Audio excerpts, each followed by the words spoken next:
I needed to leave. It was all just unbearably perfect. The only alternative to leaving is to throw up on the spot, which would probably not be approved in the lobby of a 4-star luxury hotel. There were a lot of things I just couldn't stand anymore. Our full-time hero, Ralph, chose this hotel, and of course, like everything he touched, it was damn perfect. Just one small flaw would have made it tolerable, but there wasn't one. My ideal friends were even worse. Ralph, the guy every man wanted to be. He wasn't just handsome. He was one in a million. He was polite to the extreme, always pleasant, the life of any party. He was the best friend anyone could ever ask for. He never had bad breath, never had a hair out of place, and was always in fashion. He was every mother-in-law's dream. And then there was his wife, Danny. Everyone loved Danny. Literally, with no exceptions. Every girl has tried to be like her since childhood. They couldn't even hate her for being perfect. She was too cute for that. Beautiful, although not particularly beautiful, with such a personality that people were simply drawn to her. Of course, all the guys immediately fell in love with her, and of course, since she was always Mr. Perfect 10's girlfriend, she was always unattainable. And then there were Maria and Paul. Their role was to be the perfect partners for Ralph and Danny. Like them, they had been a couple since time immemorial. All they had to do was admire and support the celebrity couple, and they did it with complete devotion. They were pretty enough, but not enough to distract the attention from where it really belonged. And then there was me, eternal bachelor. The one everyone tried to encourage so he wouldn't feel like a constant outsider. In truth, the one everyone pitied. I just needed to leave. Away from this feeling of uselessness, redundancy, tolerance. Away from the unbearably happy couples, especially Mr. and Mrs. Ideal 10. I couldn't bear to watch them being nice anymore. Perfect smiles, cute nicknames, loving glances. It was like being locked in a cheesy romance all day. I knew they liked me for a reason and wanted to make me feel the best I could. They regularly tried to introduce me to some nice girls they knew. They assured me that they didn't understand why no one had taken such a nice guy like me yet. It was more than I could bear. I rushed out of the hotel through the front door and greeted the indifferent chaos of the unfamiliar city around me. Nobody cared about me. No one worried, regretted, or gave good advice. It was like a breath of fresh air. I've always been thoughtful and a bit of a dreamer. Anonymity was exactly what I needed. I stood in front of the hotel and just watched the traffic for a few minutes. The city was brightly lit and lively. Everyone was in a hurry, and I seemed to be in everyone's way on this busy sidewalk. Feeling unwanted again, I went with the flow, trying to find a quieter place where I could just be. Finally, I found a darker, less busy side street. As I explored the paths less traveled, I tried not to think about what the others were doing after they had retired to their rooms. I was completely oblivious to where I was going. Ralph usually kept an eye on me and kept me out of trouble, but he was still at the hotel, probably working with Danny. I couldn't stop imagining them having sex. I was confident that their poses, expressions, and hair would be flawless, and it would look like a high-end photo shoot. These thoughts distracted me for a while until I returned to reality. Damn, that didn't look good. Not good at all. I really got lost in this unfamiliar city. The whole trip was a disaster, as I expected, but that was the icing on the cake. I should have worn a t-shirt with a huge 5 inches on it because that's who I was. The eternal fifth wheel. I thought I would end up buried as the 5th corpse squeezed into a grave for 4. I knew it was partly my own choice, but that didn't mean I liked it. I imagined how they all laugh when I'm not around. They were probably wondering what was wrong with me if I still hadn't been with a woman at 23. What was my problem? However, in my presence, everyone was usually considerate enough not to mention it. They still invited me on their trips, and I would just disappear when they needed some privacy. The secret was to pretend it didn't bother me. However, I had no choice. I always accompanied them and had no intention of changing that. I would never bring a girlfriend, mainly because I haven't had one, never had one, and probably never will. I was always the lonely guy in the group. In a horror movie, I'd be that weird loner who gets killed first. This sucks. Right before I left, there were those damn hints and meaningful looks again. This meant that they had to get rid of me for a while, hoping that I would understand. Of course, I pretended it didn't bother me, giving them a thumbs up as they hurried off to their rooms. What looked like a normal evening with good friends at a stylish bar suddenly turned into a pathetic guy sitting alone and holding his glass for comfort. I tried to look cool, like I was enjoying my fine drink, hoping people wouldn't look at me with pity. This pity was the worst thing about this damn situation. That's when I urgently needed to leave the hotel. At first it was good, I felt free and anonymous, until suddenly I felt lost. I really had no idea about the area. Ralph visited there quite often, which is why he suggested this place. The same Ralph who was now enjoying Danny. Ralph, Mr. Perfect. Mr. Everyone's favorite. Does your car break down in the middle of the night? Call Ralph. Need a kidney? Ask Ralph. Someone you can rely on. Best friend for everyone. He wasn't particularly tall. A lot of the guys, including me, were taller and more muscular. No, he was definitely graceful. His features were finely chiseled, almost femininely beautiful. Always smiling, always charming. Women immediately wanted to take care of him, please him, receive his approval, attention, at least one look. It was sickening to watch. I kept thinking about our little group as I walked forward, still not sure where I was. The area seemed even darker, poorer and less lively, which suited me just fine. I wanted to be alone anyway, and the darkness suited my mood. I thought about Danny, as I often did. She was the glue that held us together. Everyone loved Danny. There was simply no reason not to love. The difference was that while I always suspected that Ralph's ideal behavior was a conscious decision and required some effort for Danny, being nice just came naturally. A slight noise behind me brought me back to reality. Where the hell am I? This area wasn't just less busy, it was completely empty. I looked back, trying not to panic, and saw two shadows following me along the sidewalk. It's okay, I thought. This is normal for the city. The dark robes and hoods wouldn't bother me so much if there weren't two similar shadows in front of me. Sighing, I realized there was no way out, and all I could do was wait and see if my fears were justified. Help is needed. One of them began the conversation. I wondered if he used this phrase every time. No, thank you. What about you? I replied, trying to sound cooler than I felt. Yeah, since you mentioned it. We seem to be a little short on cash. Ha, what a coincidence. Me too. I wondered why they were even talking to me and when the violence would start. Funny guy. Let's do it this way. You give us your money and save your life. How do you like that? I have to admit, the deal sounded tempting. This is a generous offer. I'm sorry to disappoint you, but I really don't have much.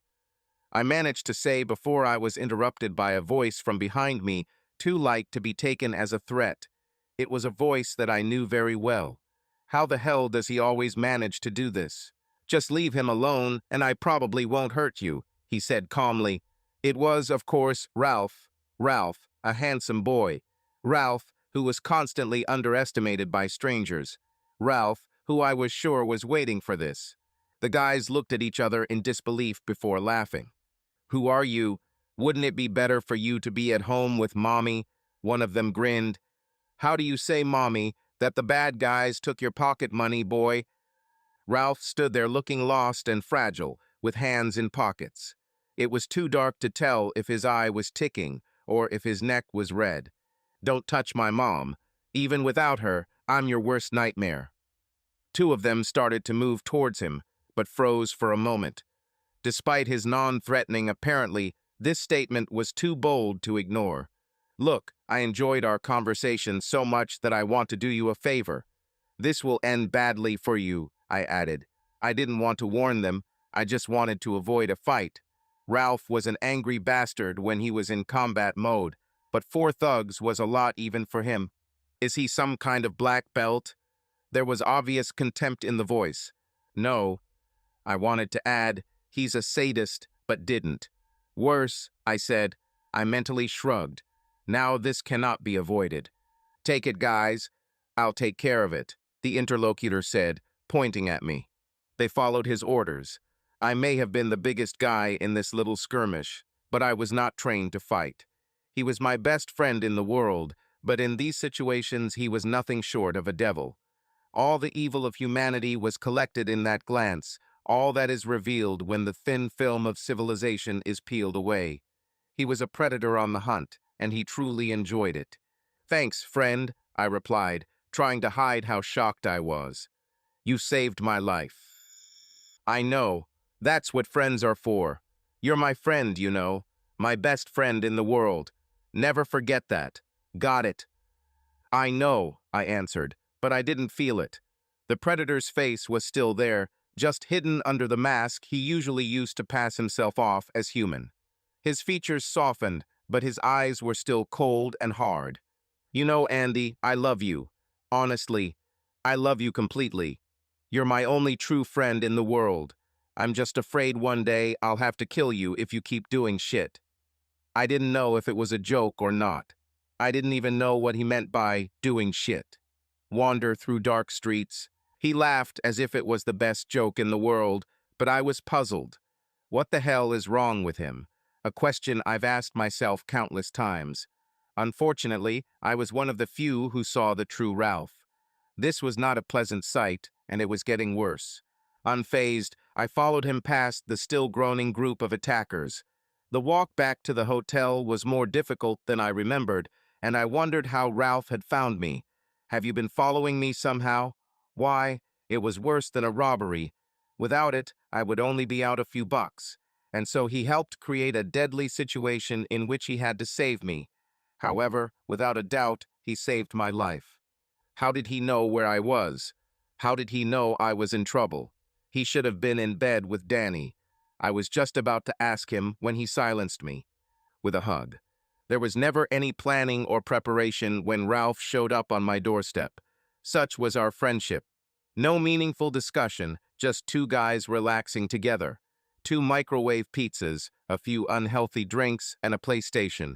I thought for a moment that Danny was busy with something and wanted to get rid of Ralph, but the day still went great. As always, I beat him in all sports games, and he never seemed to take offense. On the contrary, he seemed genuinely happy for me. We played, argued, and joked until we were tired and happy. I need to do something about Danny, he said suddenly. Although discussion of serious issues was not strictly prohibited, it was quite rare. What's wrong with you? You always seem so happy. I was still halfway into the game. I don't know. She seemed so, I don't know, distant lately. Okay, what did you screw up? I asked, without thinking if I wanted to know the answer. What? He snorted. Why me immediately? Come on. Danny is Danny. We all know she never ruins anything. And you're our relationship expert, right? Ouch, that hurts. I'd rather not mention my most obvious weak point. Okay, so what are you planning? I replied, ignoring his jab. Do you need to make it up to her? Charm her, cook her dinner, give her a foot massage, buy her a nice gift, take her on a surprise trip? Gift? Great idea, buddy. Let's go buy it. I need your opinion. Yes, advice from a relationship expert, I thought bitterly, but remained silent. Ralph's introspective mood suddenly disappeared, replaced by almost manic activity. I shook my head, knowing that the shops were about to close, and that whatever he had done wrong to annoy Danny, it was unlikely to be fixed this way. She simply wasn't interested in material things. After a few minutes, he chose a store where he intended to spend a moderate amount of money. The problem was that the store was already dark, which wasn't surprising since it was past closing time. Unfortunately for her, the young saleswoman was just about to lock the door. Excuse me, wait a minute, please.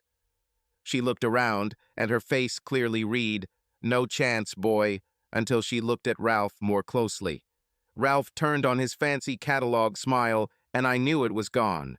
I had seen this before and knew what was happening. She was young, of average appearance, with the usual level of self-doubt. Ralph wasn't average in every way, and he certainly wasn't insecure. He knew his power over some women and enjoyed it. If there was a weakness, he saw it and exploited it.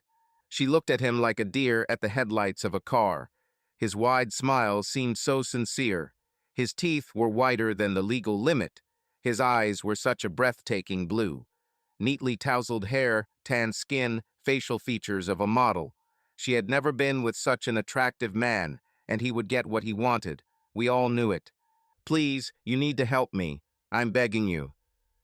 The problem was that he didn't seem pleading. It sounded suspicious, as if he was simply telling her what to do.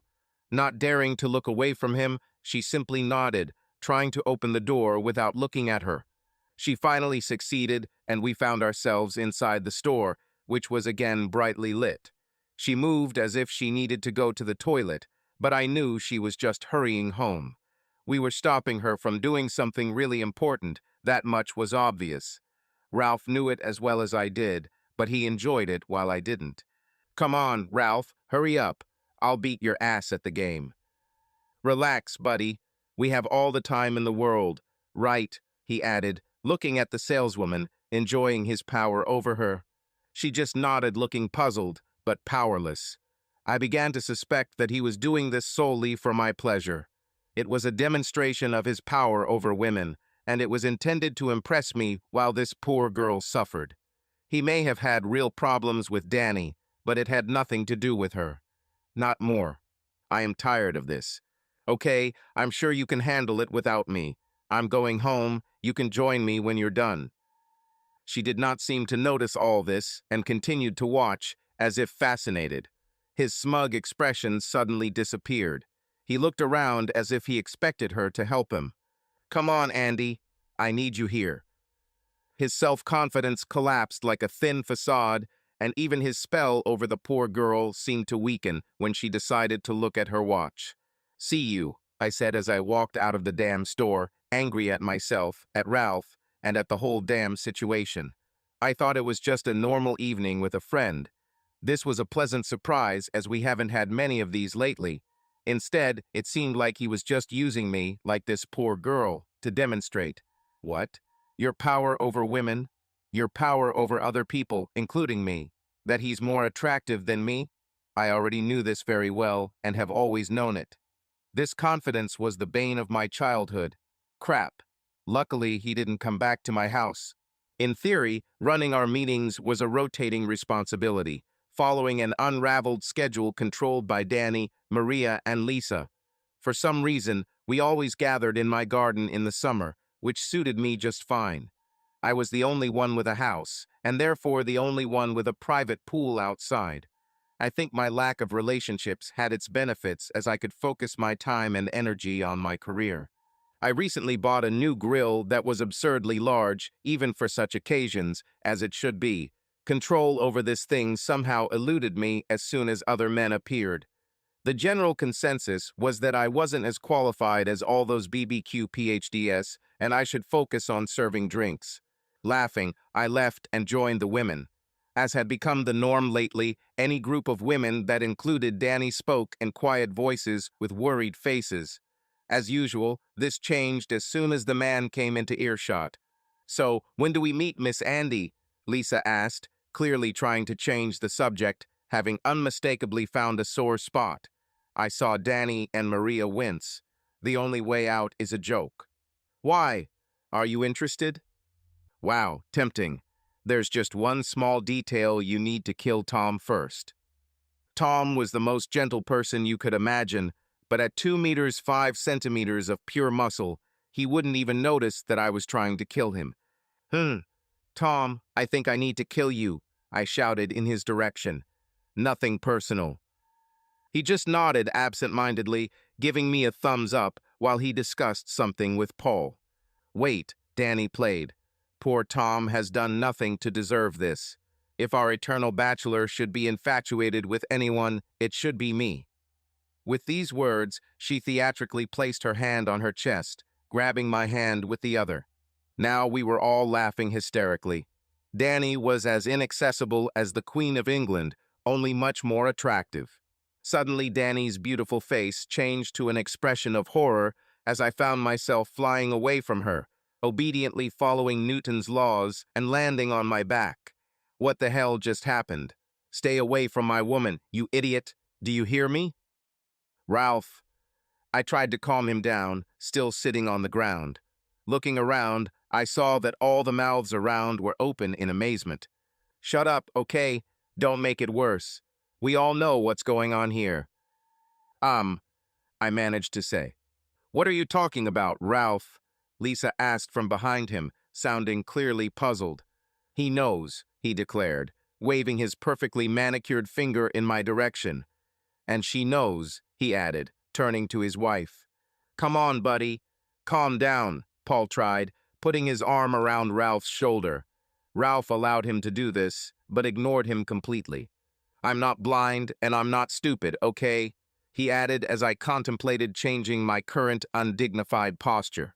I looked around, trying to see if anyone knew what he was talking about. Ralph's neck lost its dangerous red color, and he threw his arms up in despair, grabbed Danny's hand, and literally dragged her into my house. As we stood there in awkward silence, we could hear Ralph yelling at poor Danny from inside, but we couldn't make out the words. There seemed to be no room in his lecture for Danny to get a word in edgewise. I didn't really envy her for having to endure this, and for a moment I thought about going in and helping her. Just as I was about to enter, I felt Paul's hand on my shoulder. Stay. I don't think it will help. I nodded when suddenly Danny appeared again, heartbroken. I could have sworn she looked a little guilty, as if she was partly responsible for this failure, which seemed absurd. She didn't do anything wrong. I wondered if I should talk to her and reassure her that it was no big deal, but decided to stay away from her for the evening. It's a pity conversation with her has always been the main event of these meetings for me. After a while, the mood improved a little, and we began to discuss more important things such as sports and the weather. A few minutes later, I felt a hand on my shoulder and turned around. Ralph stood there holding a plate with a burger and a few other goodies. The plate was too neatly decorated for him to do it himself. Danny sent this as a peace offering. Sorry, buddy. Are we okay? I appreciated the man's honest apology. I was also anti-conflict and not one to hold grudges forever. We all knew that Ralph was short-tempered and prone to exaggeration. It's okay. We are fine. We shook hands, surrounded by relieved faces. However, there was something going on in the background, and it wouldn't go away that easily. Ralph could go crazy, and there was nothing we could do about it. A few days later, I went to the store to replenish my supplies, which were still seriously depleted from our meeting at the barbecue, when I ran into Maria. One look at her showed that she was in alarm mode. Apparently, she was crying at some point and was barely holding on. She was clearly on some mission and was holding back her tears until she completed it. I immediately did what was expected of any man in such a situation and hugged her. What's wrong, Maria? You look terribly upset. Andy, this is just terrible. I still can't believe it. No one would have thought that this was possible. I just wanted her to finally get to the bottom of it. Ralph hit Danny last night. Apparently, it's not the first time. She's just never told anyone about it before. Can you believe it? Our Ralph, the sweetest guy ever. I had a slightly different opinion about our Dr. Jekyll and Mr. Hyde, but I decided to keep it to myself. Women have always had very preconceived notions about our golden boy. Unbelievable, I said, although it was not difficult for me to believe it. Why did she decide to talk about this now? She looked at me like I was the biggest idiot in the world. Andy, you can be pretty dumb. Did you see her eyes? It's really hard to miss. Maria, I haven't seen her since we all met in my garden. How could I know that? She wasn't impressed. I could almost hear her thought, men. She was still looking at me, wondering how I could have missed it. She tried to hide it, but it didn't work at all. Damn, I said, just to say something. Would you believe that she was ashamed of this? Like it was her fault. Incredible. It sucks, was the safe response. That's right. When she couldn't hide it anymore, she started protecting him. I simply nodded. I mean, Ralph, he's a handsome man. What the hell did that matter, I thought. Women always saw the best in Ralph and ignored his darker sides, simply because he was so damn handsome. They all had rose-colored glasses when it came to Mr. Perfect. I endured this throughout my youth. Something broke? None of the adults even thought of suspecting him. He just stood there, smiling and being handsome, hiding the maniac inside. We're all busy helping her right now. We all agreed that it's best for you to stay away. I'm sorry. I know how things are. Please understand. What? What the hell did I have to do with this?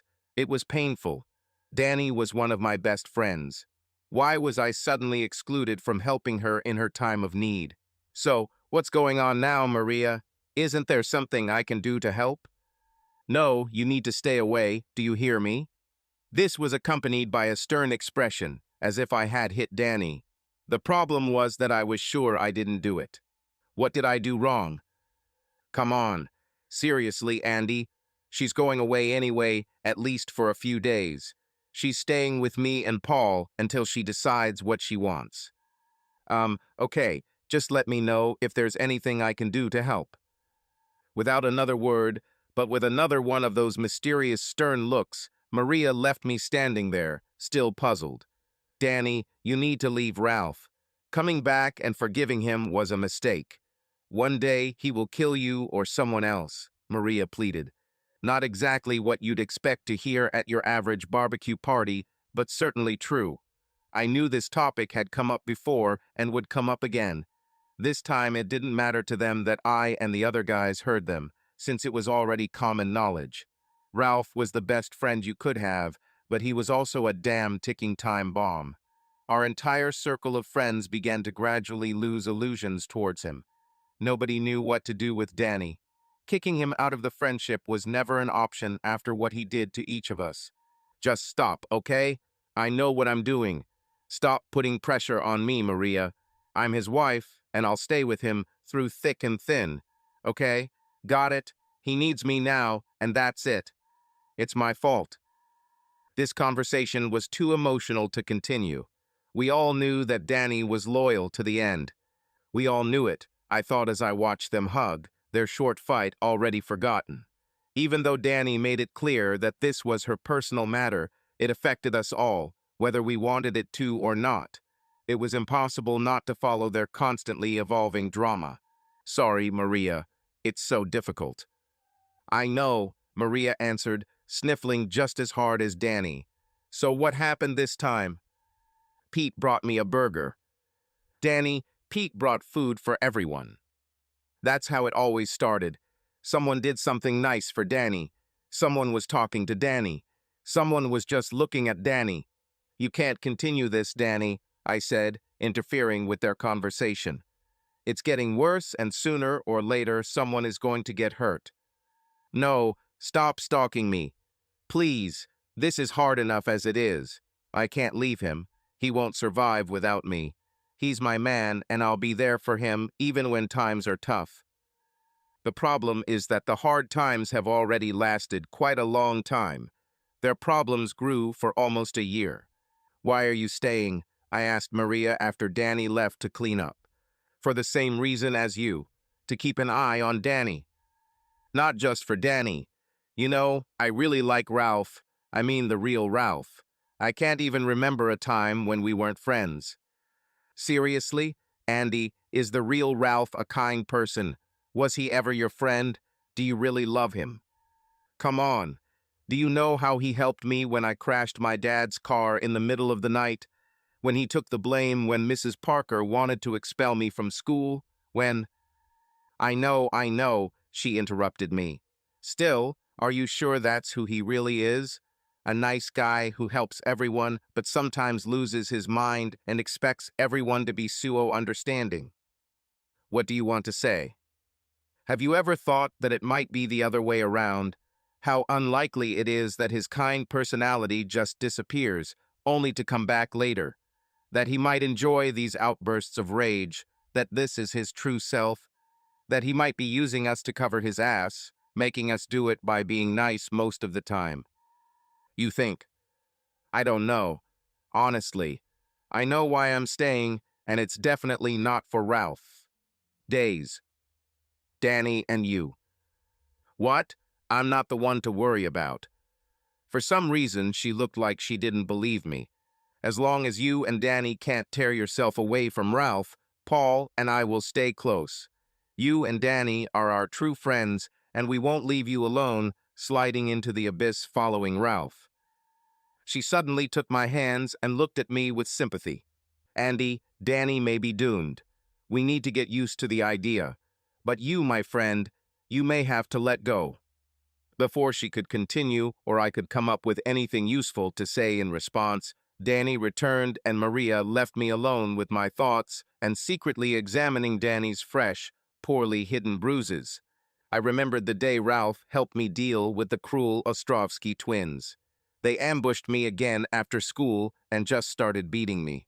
I've always been a big guy, although I used my muscles for sports, not for fighting. The twins were 2 years older than me and evil bastards. They loved to fight and were proud of their battle scars, always eager to add new ones. At some point, Ralph appeared and the twins were in trouble. Damn, what the... I was standing in a busy airport trying to find my damn luggage when I noticed that I was naked and everyone started noticing it and looking at me. In horror, I looked around, trying to find some clothes to cover my nakedness. There was also a doorbell. He called until the airport disappeared and I was fully awake, but still a little confused. 3 o'clock in the morning. Damn, what the hell? This must be important. Somehow, I already knew that later I would wish that this was something less important. Stumbling down my familiar stairs, I reached the front door. Daze. She just stood there, soaking wet from the pouring rain. Damn, that looked really bad. I opened the door and pulled her inside, away from the rain. She seemed strangely detached and passive, like a rag doll. Not knowing what else to do, I sat her down on a kitchen chair and began to check her for injuries. Mr. Hideout again. Yes. At that moment, she was interrupted by a fit of sobbing, and I held her patiently until it ended. We ordered pizza. Come on. I started, not believing. He didn't suspect. I suspected. I smiled at the pizza delivery guy. Can't be. Maybe. I mean, I'm 23 years old. I know I'm not ugly. A 16-year-old pimply guy delivers pizza, and I smile at him, just trying to be nice. I mean, seriously. Danny, this is getting out of control. This is no longer jealousy. This is madness. He couldn't suspect that you were having an affair with this guy. I don't know. Not directly. I have no idea. It was probably more about me being too friendly with men in general, encouraging them, looking for his replacement, something like that. This is ridiculous. I know, but he can't cope with it. He's just afraid of losing me. Don't be afraid, I'm him. I sighed. I really didn't like hearing those last words. What happened? Andy, we had a fight. A lot. I got tired of his bullshit. Then it started. You know, the red throat, the ticking eye. Oh yes, I knew Ralph's signs well. We all knew them by heart. Things got bad when he felt betrayed or someone got too close to Danny or his friends. As soon as his neck turned red and his eye started ticking, we all tried to run away as quickly as possible when we were children. Except for Danny. Danny always stayed. Yes, I know, I replied, returning to the present. What now, Danny? As sad as it is, you need to leave him for good. No, I can't. You don't understand. You never understood. What? Again, these hints that no one ever wanted to clarify. It was annoying. What are you talking about? Sorry, Andy. You're a good guy. You didn't do anything wrong. I'm tired. Can I use your guest room? Of course, go. You know the way. She had slept in the downstairs guest room more than once, although never without Ralph. I shrugged, hugged her, and went upstairs to my room, hoping the stupid dream about the airport wouldn't come back. A few seconds after my head hit the pillow, I was rudely awakened by some knocking. My watch showed that 2 hours had passed, which explained my condition. Once again, I wandered to the landing, trying to understand what was happening. It was becoming a bad habit. I was greeted by the rather unexpected sight of my front door, smashed to pieces. Less unexpected was the appearance of Ralph behind her. "Why didn't you just knock?" I managed to ask before I noticed how distorted his face was. Ralph looked like a caricature of his model, handsome face. He looked absolutely mad, dirty, and, above all, angry. He looked like a model from hell. Another nice touch is the mallet in his hands. I don't know why, because there wasn't a single tire in my house. "Ralph," I said, in case he forgot his name. "You?" He replied just as smartly, in case I forgot that I was me. "Where is she?" Danny? Who else, I thought? We wouldn't win the prize for the smartest conversation in history. I walked down the stairs just as Danny came out of the guest room on the first floor. I caught a glimpse of the expression of horror and shame on her beautiful face. From one second to the next, Ralph seemed to deflate. Danny and I apparently spent the night in different rooms and even on different floors. How could this be a problem for him at all? There was never even a hint of anything indecent between us. Danny. He suddenly sounded very small, like a little boy in need of help. Danny immediately softened. Hell, he could still manipulate her any way he wanted. After she hugged him for a while, she came over to me and hugged me too. "I need to go with him. He's too fragile. He can't handle it without my help. Think about what happened earlier and what you want in the long run," I told her quietly as she followed him. I thought she nodded, but that was probably just wishful thinking. For the first time since childhood, I didn't see my friends for several weeks. I wasn't sure if they had seen each other. All I knew was that I didn't want to see them all. What finished me off was a text from Maria where she wrote, "Told you to stay away. I'm damn angry with you." This upset me greatly. I didn't do anything wrong. I just supported everyone as best I could. Maria could destroy our friendship with her subtle hints, her refusal to tell me what was going on, her accusations. Apparently, they thought I was part of the problem, although I didn't understand why, so I did what grown men do best. I took offense. The separation did me good. The black cloud in my head began to dissipate. I'm tired of being blamed for other people's problems. I thought less about Danny, only 10 or 20 times a day. At some point, I even became so distant from everything that I began to notice other women. I still wasn't ready to date, but it was progress.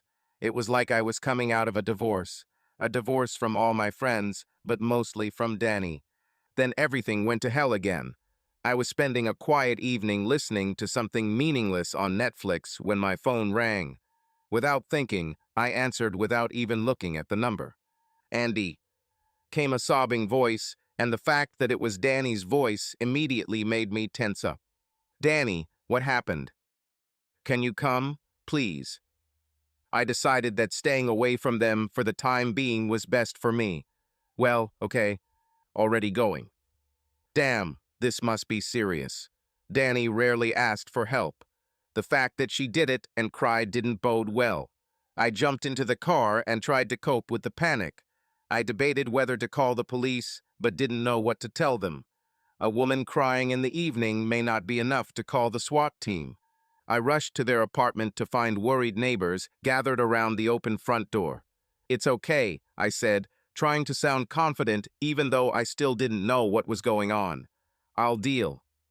Nobody believed me, including myself, but they left anyway. Inside, I found the living room in disarray, but none of my friends. Ralph sat on their bed, crying and not noticing me. Not wanting to disturb him, I quietly left. The bathroom door was damaged but still locked. I knocked quietly and called Danny's name through a gap that shouldn't have been there. "You," I heard a scream behind me. He looked terrible. His face was as messy as their living room. Red, swollen, desperate, but no visible wounds. "Ralph," I began as calmly as possible.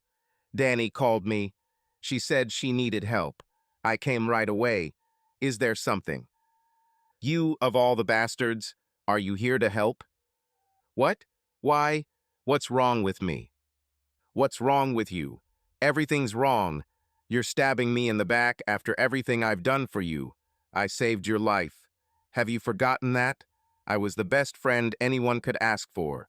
And that's how you are paying me? What? What did I do?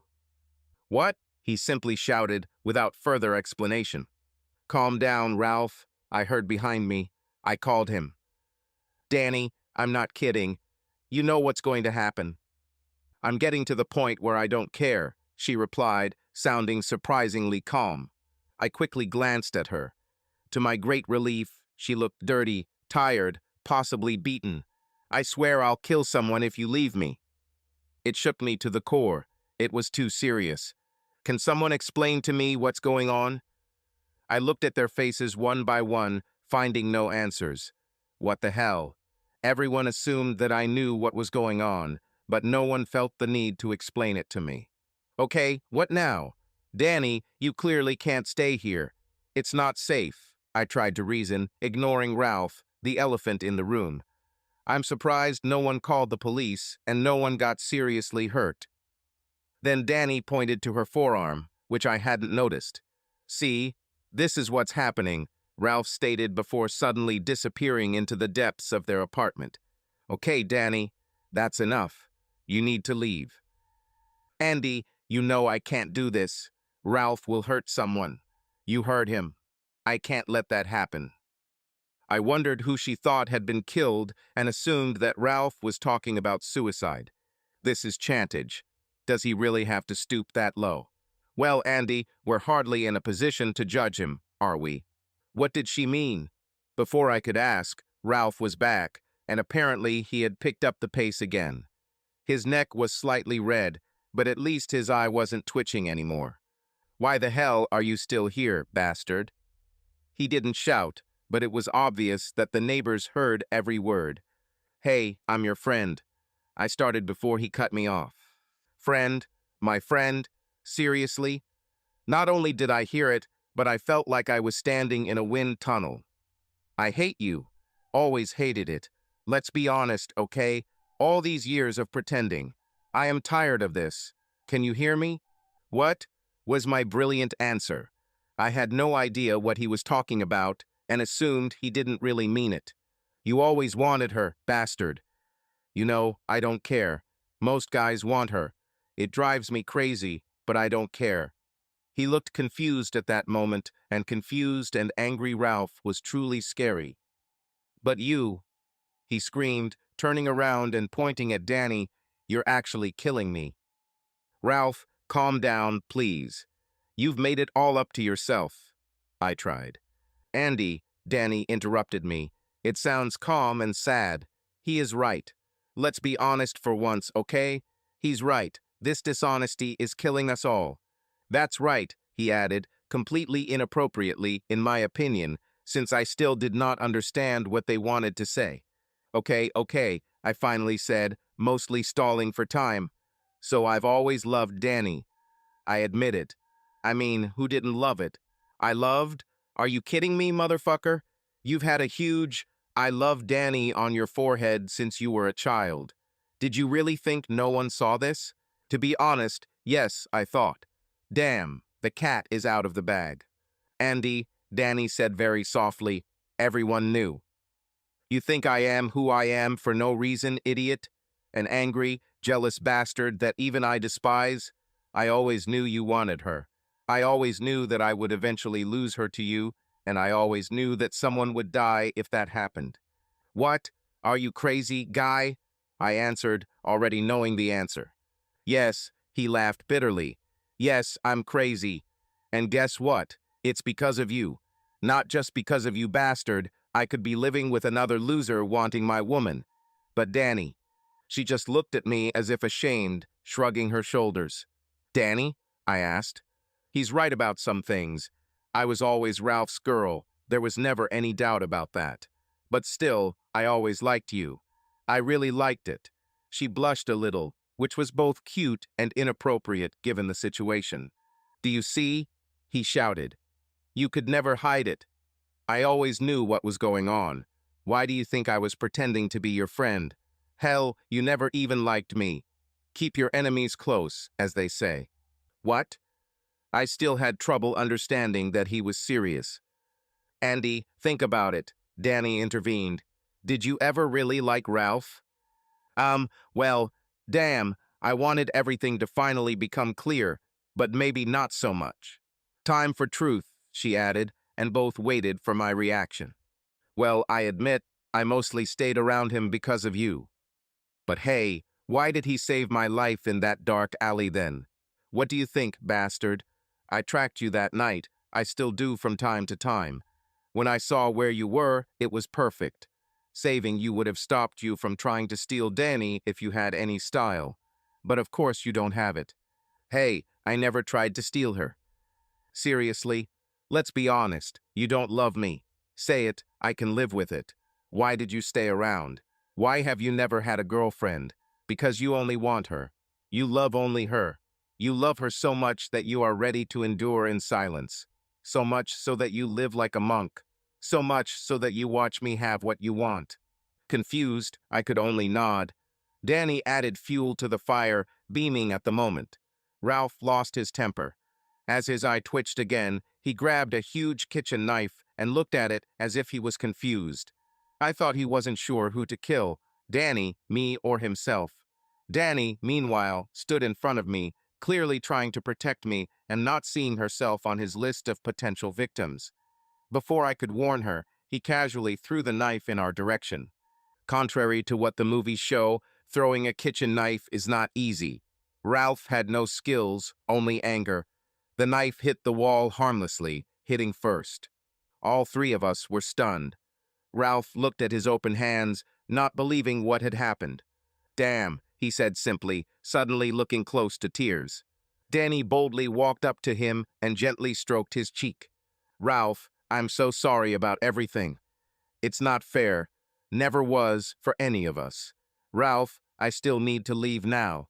This has gone too far. His head jerked up. It seemed absurd, but he actually seemed surprised by what she said. Yes, sure. Go away with him. I always knew that you cheated on me with him. It was always Andy, Andy, Andy. I'm fed up with this. I'll tell you something, though. If you leave him now, one of us will die. I am not kidding. Me, you, or Andy, and it will be entirely your fault. Ralph, please ask for help. This can't go on, she said lovingly. Don't you dare leave with him, he simply shouted, without retreating. No, Ralph, I can't stay. I'm terribly sorry. I will be back soon. Danny, please don't leave me. It was amazing how quickly he went from rage to tears and pleas. Was it all real, or was he just a brilliant actor? He tried every tactic he could think of and knew no shame. I was an involuntary observer of this undignified scene. I'll be back tomorrow, my love.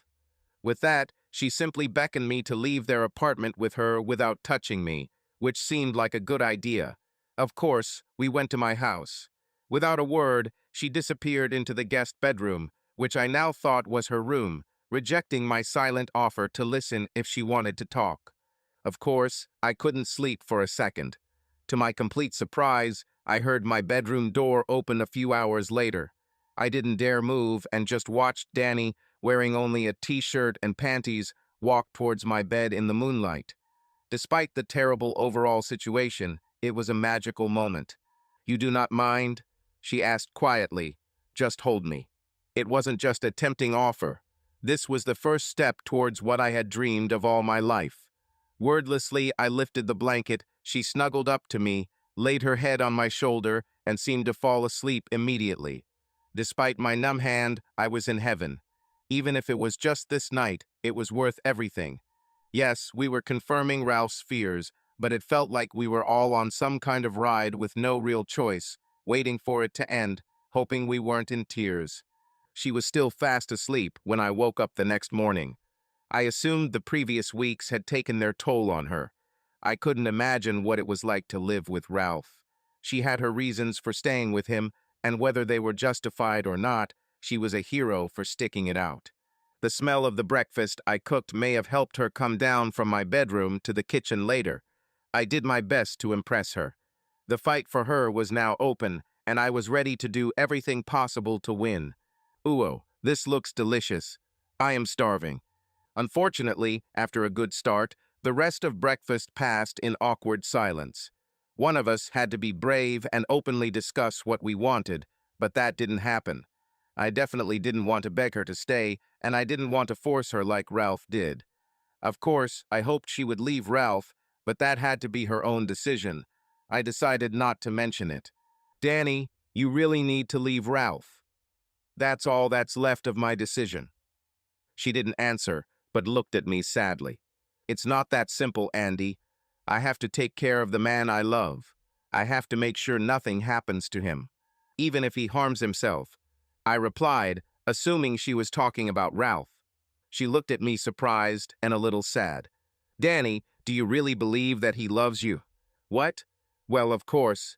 He's going crazy over this whole situation.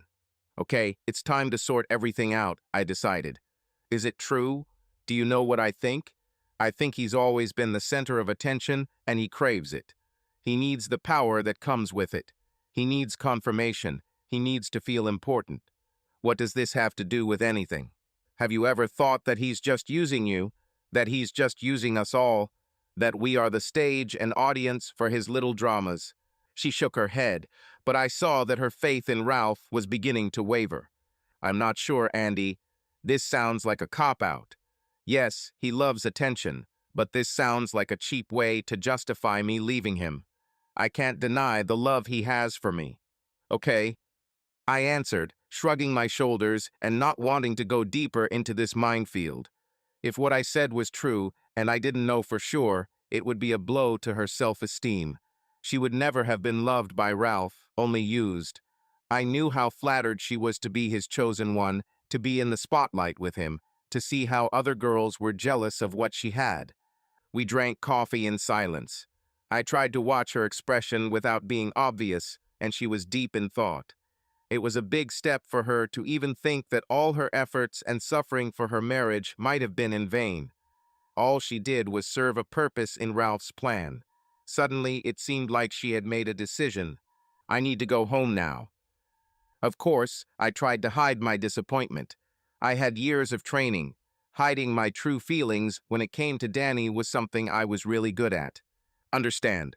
I wanted to cry, beg, scream, convince her, but I knew it wouldn't help. It must be her own decision. If she accepts it, I will fight for her. Until she accepts it, I will support her, as I have for a long time. For two people who had spent the night in each other's arms, the strangely tense hug and stuttering stereotypes that were our goodbyes were a little inappropriate, but it felt like there was a wall between us. I felt like I played my cards too early and lost.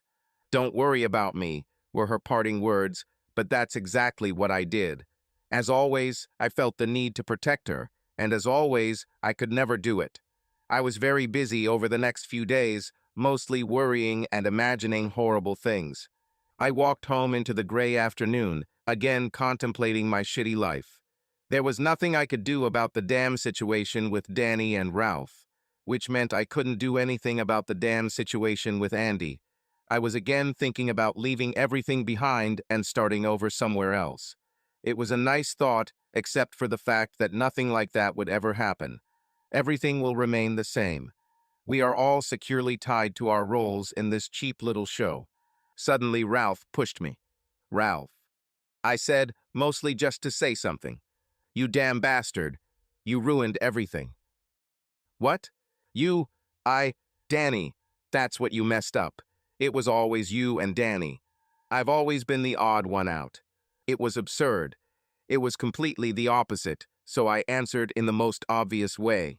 What the hell are you talking about? Ralph, it was Danny, sounding unusually stern. Where did she even come from? Ralph looked just as surprised as his head jerked towards her. Danny, stay away. I'll deal with you later. I didn't like it at all. We had a deal, Ralph, she shouted, pointing her finger at him. What did she mean? What was their deal? Her perfectly manicured finger looked somehow out of place given the potentially violent situation. The nail was bright red and looked very sexy. I don't care about our deal, my dear wife. You cheated all the time. You broke our deal. Surprising us both, Ralph hit her. It was too much. I was a peaceful person, but this was too much. Hitting someone is generally wrong, but hitting my Danny was unthinkable. I didn't know if my neck was red or my eye was twitching, but I felt like Mr. Hyde for the first time in my life. "Do you see?" he said, pointing at me, then at Danny. "I knew it all along. I did everything for both of you. I was the best friend and the best husband you could ever imagine. This is how you repay me." He didn't seem disappointed, though. The whole scene looked like a rehearsal for an amateur drama group. I half expected someone to shout, "One more time, but with more emphasis," from behind the scenes. "But you will pay," he continued. "My God, you will pay for this. You two are nothing but a woman of easy virtue and a traitor." Yes, that was all we were. Amateur drama group. A handful of actors, a private performance, a limited audience. We gave Ralph the stage he needed for his dramas. He never needed us, specifically. Anyone playing roles he wrote would do. We were replaceable, although he might not have agreed. We were just so unhappy that we grew into our roles from childhood. Interrupting my thoughts, Ralph suddenly stood up, holding a knife. Where the hell did this come from? Why did he suddenly have a penchant for using knives? This was something new. He liked to fight in the past, but he never tried to kill anyone. This change was scary. I didn't look at Danny, but I kept my eye on the knife. I didn't know how she was reacting, but I felt strangely calm. It was just a role I was playing, I reassured myself. I had to admit he was a pretty decent director. We followed his script without even seeing him or realizing it. Now that I had my epiphany, I still didn't know how to stop doing it.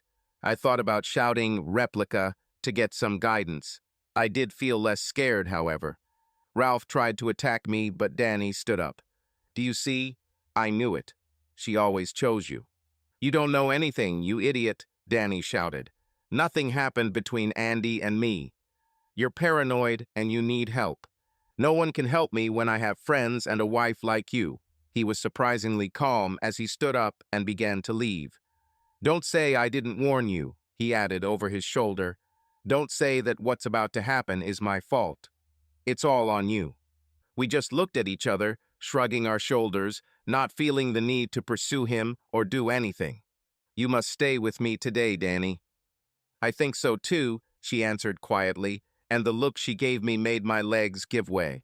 Sex with Danny was exactly what I had imagined for years, a little awkward and absolutely wonderful. The night was the culmination of all my dreams, all my hopes. Despite the long wait, it was surprisingly slow and gentle. I didn't want to ruin it in any way, and the sex itself wasn't important. We both knew it was more of a time marker indicating a change in our lives. This meant that we were a couple. This meant that we could start pushing Ralph out of our lives. It meant we could live our love like we always should have. All my dreams have come true, and all that's left is to fight for her. With her by my side, I was confident that I could do it. "It looks like Ralph was right," she said quietly, while I was still enjoying this warm, pleasant feeling. "He was," I replied, not very interested in him at this moment. "We are traitors now, aren't we? Technically, I'm still married." Yes. We weren't traitors when he accused us of having an affair. For now, I guess I'll have to live with that stigma," I replied before kissing her again. I still couldn't believe I was finally in bed with the woman I'd loved for as long as I could remember. She just giggled, sounding as happy as I felt. "I think we'll have to. This bug will be fixed soon." Error: choosing the wrong man. "What? You know, when we were kids, it was decided in advance that I would be Ralph's girlfriend. My parents, all my friends, even you, not only accepted it, but supported it. It always seemed that way. It wasn't that easy, you know. There were two guys I liked. Looking back, it seems like I never had a choice. Suddenly, Ralph laid claim to me and clung to me like a burdock. It would be nice to be able to step back, look at everything, and make a choice. I could never do this. Is it true?" I asked, mainly because nothing more clever came to mind. "How can you seriously doubt that?" She seemed upset by my rather general answer. "Listen, I didn't mean to say." Then I fell silent, at a loss for words. I was 15 years old, for God's sake. "Yes, he looks really good, but so do you." If I have to choose a weird combination, I'll choose tough looks but a soft heart. It's you. His combination of model-like beauty and hidden cruelty has always bothered me. Either way, I ended up with the wrong guy without making a conscious choice. Instead of answering, I just kissed her. He always knew, of course, she continued. He's a cruel man under a thin layer of sweetness, but he's paranoid, which makes him damn shrewd. He was watching us like a hawk and didn't like what he saw. This fueled his insecurities. We both tried to hide it, but it was an open secret, even among our friends. We were confirming his fears without intending to, which made him even more jealous and pushed me away from him. It was a vicious circle. What could I do? I just tried to hide my feelings even more. I think I could have been more careful too, but I didn't know how bad I was at hiding my feelings until it was too late. I think the fact that I had never been in a real relationship gave me away. I always loved only you, but you were unattainable. No one could ever compare to you. That earned me a big kiss back. Yes, that's why he was always trying to find a mate for you. It's not because he was such a good friend. He wanted to take you out of the competition. We all knew it would never work. Maria and I always felt so bad about it. Yes, despite this damn sympathy, I stayed in our group only for you. It hurt to be a fifth wheel for years, watching you but not having you, but I couldn't leave you behind. I wonder if he was ever a friend at all. Lately, I've even wondered why he saved my life then. I think he knew they weren't going to kill me. He just made the most of the situation by making it worse and saving my life by making me feel guilty and staying away from you. Did you ever think that he arranged this? No. He then broke several arms. If he had hired them, he wouldn't have done it. Come on, you know how he gets when he fights. Perhaps he just went too far. He likes it.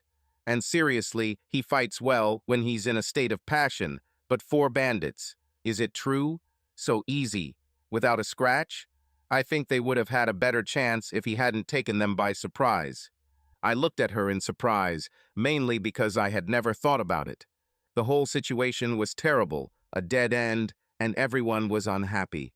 We were all just pretending to be a happy group of friends. But then he started to become violent. Why did you stay then? She looked at me in disbelief. Seriously, for your sake, my beloved fool. He said he would kill you if I ever left him. I needed to protect the person I love. This time I kissed her. In the end, I only stayed because he blackmailed me. Staying with me destroyed him, but he still couldn't let me go. I'm afraid he'll really do something terrible, she added after a few minutes of contemplative silence. For example, will he kill himself? Maybe for us. Sometimes he said that he would kill you if I left. Sometimes he simply said that someone had to die. I'm not sure if he even knew who he was talking about at that moment. I would feel terrible if something happened to him. I know what you mean. Despite everything that happened, I would have felt terrible. It seems that now I am the one who feels sorry for him. Don't worry, Andy, I don't love him anymore. I feel sorry for him too. I also don't want to start my new life by driving my old husband to commit suicide. He needs help, but I don't know how he can get it. I've tried everything. He doesn't accept professional help. Now we just have to deal with what's about to happen. I'm finally with the man I love, and I'm not going back to Ralph. I've only loved you since I first noticed girls. You're right to try not to hurt him, but we may have to fight, and I'm willing to fight dirty if I have to. In the end, his insane jealousy turned into a self-fulfilling prophecy. I was always afraid that he would self-destruct at some point. I think we all played our parts in his little drama. We all did everything possible to make this journey to hell happen. What? Danny, if we had been honest about our feelings many years ago, we would not have contributed to the escalation of the situation as much as it did. We were both trying to do the right thing by hiding our feelings from him and from each other. Everyone seemed to know what was going on, including Ralph. With this unresolved tension, we continually added steam to the boiler until it exploded even more. Damn, she replied, rather rudely. Yes, damn it. Suddenly, we both wanted to laugh for no reason, which led to kissing. Just as we were about to move into more intense action, My practical mind took over. I think we need to take your things from the apartment. What? Now? I had other plans. This woman was tireless, I thought. I'm going to have a tough time, but somehow I'll get through it. Yes, I think we need to do this right now. So you want me to move in with you? What? Well, of course. That is, what else? I was surprised by this completely unnecessary question. Why does she even doubt it? I thought it was already decided. Okay, she answered calmly. Let's go. But I'll sleep on the left side, okay? I had to laugh. Fine. I was just glad she didn't ask for my left hand, which I would have given her, of course, but it would have been much more messy. And I need enough wardrobe space. Yes, my lady. Oh well, your workout is going well, which earned her a playful slap on her beautiful ass. We took my SUV and drove to their apartment, hoping that Ralph would be at work. Of course, the apartment was empty, and we grabbed all her clothes in classic raid style, hoping none of the neighbors would call the police. We just rushed everything into my car, trying not to meet Ralph. As we escaped, the tension eased, and we laughed and patted each other on the back. At home, it immediately took up a lot of space in my wardrobe and bathroom, which I liked. She could mark her territory all she wanted as long as it was in my house. In our house, that is. Life went on. I was incredibly happy. Danny was beaming most of the time. We both spent a lot of time in bed. This was the way it was always meant to be. You know, we need to invite him. Ralph wasn't mentioned again, but we both knew he was still looming in the background, waiting for his chance. I haven't forgotten his threat, and I certainly haven't forgotten Danny. That's why I was stunned when she said that. You're right, said Maria, nodding and looking serious. She was there to plan the next meeting of friends, and I somehow assumed that Ralph would be excluded from then on. I mean, it's probably hard enough for him to lose Danny. There is no need to deprive him of all his friends, Maria continued. Danny looked at me, and I immediately realized that her motivation was a little different. I assumed she wanted to keep the enemy close, but I had my doubts about this strategy. It didn't work out for Ralph in the end. Yes, she said, there is no need to exclude him. Maria, will you do me a favor and invite him? Everything is complicated with us now. Of course, dear, Maria answered in her typical motherly tone, placing a reassuring hand on Danny's arm. Don't worry, I'll arrange everything. Later, after Maria left, I raised this issue again. Are you sure it was wise? Of course, she knew what I was talking about. No, I'm not sure.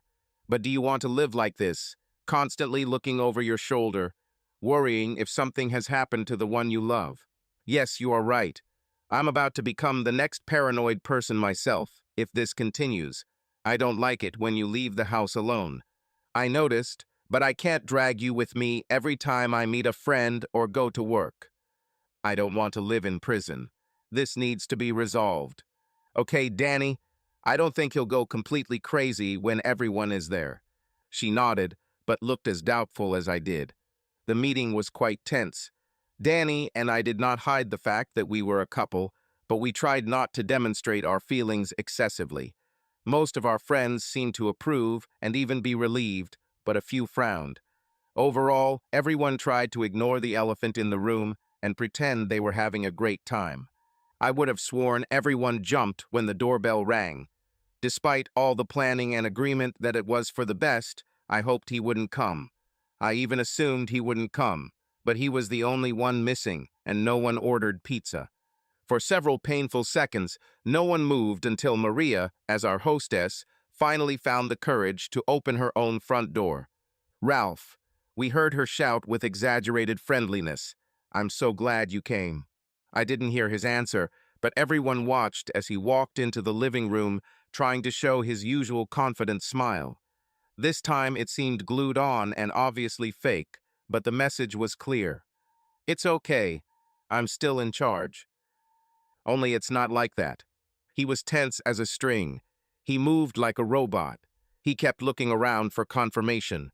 This was not the confident Ralph we knew. The worst thing was sympathy, which I often experienced myself. Now he was redundant. He became the object of consolation and good advice from the girls. He tried to endure it all stoically, avoiding coming close to Danny or me. A few minutes later, I heard Lisa telling him about her cute single coworker, and that if he played his cards right, he might get a date with her. Damn, I thought, that was needlessly cruel, even though I knew she meant well. Fascinated, I watched as his neck took on an unfortunate reddish hue.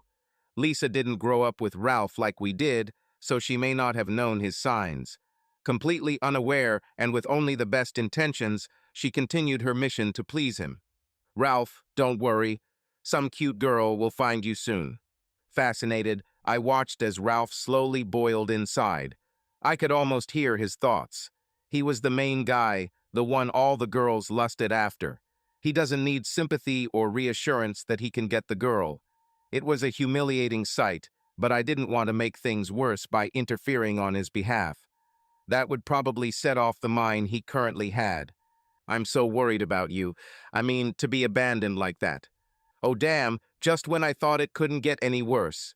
I was afraid he would kill her right there, but he just roughly pushed her aside. She was clearly shocked that the handsome man she had always adored could behave this way. Ralph looked around, his eyes landing on Maria, who was the only truly attractive woman in the room besides Danny. To our collective horror, he simply turned her around and kissed her right on the lips. I didn't know what he was thinking. Maybe he wanted to demonstrate that he could easily get any woman he wanted. As soon as she came to her senses, she pushed him back and hit him hard. Ralph saw it too, tried to avoid it, and fell into a large flower pot. The result was horribly undignified. He lay in the dirt after being publicly rejected in the most humiliating way.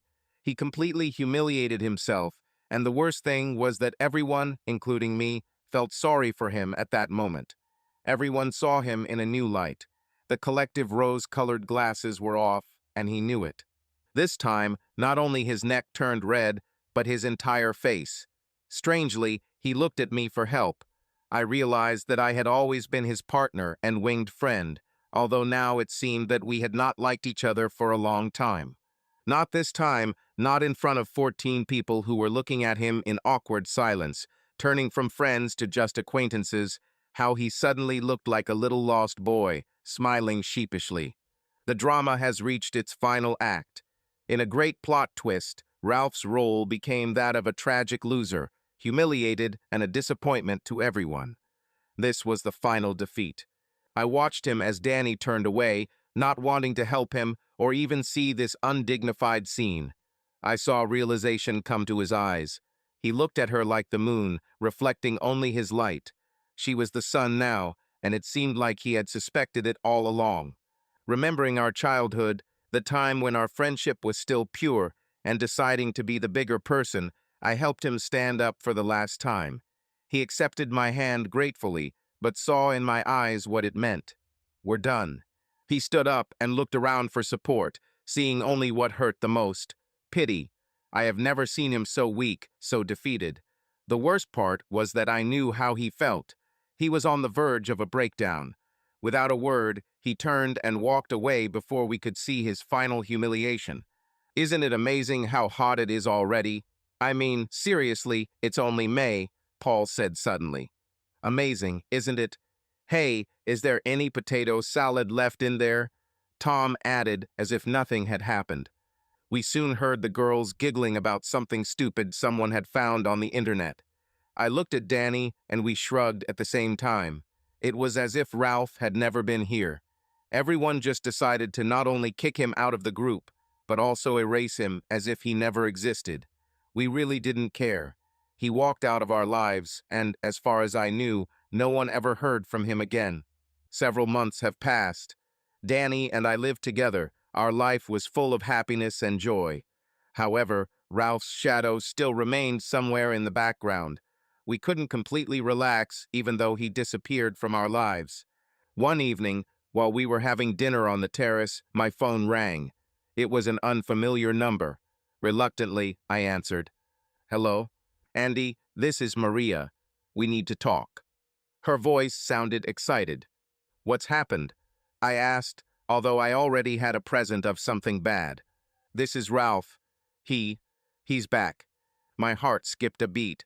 I looked at Danny, who was watching me carefully. What do you mean back? Where is he? He's at my house. Came unexpectedly. He's not himself, Andy. I think you should come here. We quickly got ready and went to Maria. Along the way, I was silent, intently looking at the road, and Danny squeezed my hand, feeling my tension. When we arrived, Maria met us at the door. She looked worried. He's in the living room, she said quietly. Please try to be careful. We entered the living room and saw Ralph. He was sitting on the sofa looking tired and exhausted. When he saw us, his eyes lit up. Finally, he said bitterly, "You come."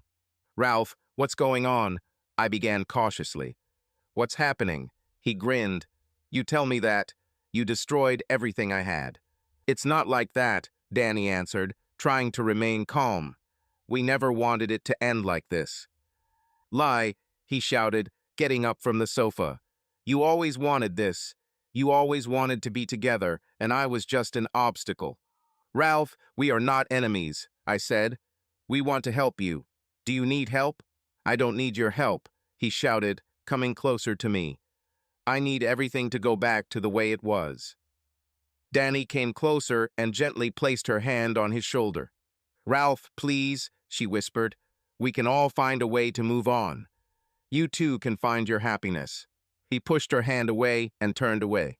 "You don't understand," he said quietly. "I lost everything. All that mattered." We stood in tense silence. I didn't know what to say. Danny didn't seem to know what to do either. Suddenly, Ralph turned and looked at us. "I'm leaving," he said decisively. "And this time forever. I will not be back." "Ralph, wait," I started, but he was already heading towards the exit. We stood looking after him. When he disappeared through the door, I hugged Danny, feeling her trembling. "It was hard," she whispered. "Yes," I agreed, "but maybe now we can really start living." We returned home and, despite all the stress, went to bed hugging each other. That night, I finally felt like I could let go of the past. We were free. Years have passed. Danny and I live together, starting a family and surrounding ourselves with love and happiness. We rarely thought about those dark times, but sometimes Ralph's shadow did appear in our thoughts. One day, as we were sitting on the veranda enjoying a warm evening, Danny looked at me and said, "You know, despite everything that happened, I'm glad that everything worked out for us." I smiled at her and kissed her forehead. "Me too, darling. We have been through a lot, but it has made us stronger." She nodded and snuggled closer to me. "You have always been my true love, Andy.